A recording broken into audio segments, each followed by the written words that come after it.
হিমু না তোমার নাম? ভালো আছো? হিমেল হিমেল হিমেল। হ্যাঁ ভালো আছো না? আচ্ছা, বাদাম কয় টাকা করে বিক্রি করতেছো? 20 টাকা। ও আচ্ছা, মাশাআল্লাহ। হ্যাঁ, আমাকে দাও একটা, হ্যাঁ। নাও। নিয়ে নাও, হ্যাঁ? ছিঁড়ে নিবো।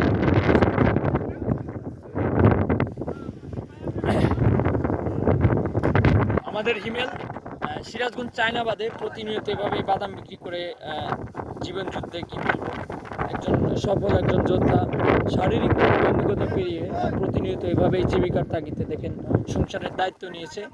তো হিমেল ভালো থাকবে, হ্যাঁ, দোয়া রইল। মাশাআল্লাহ। যাও।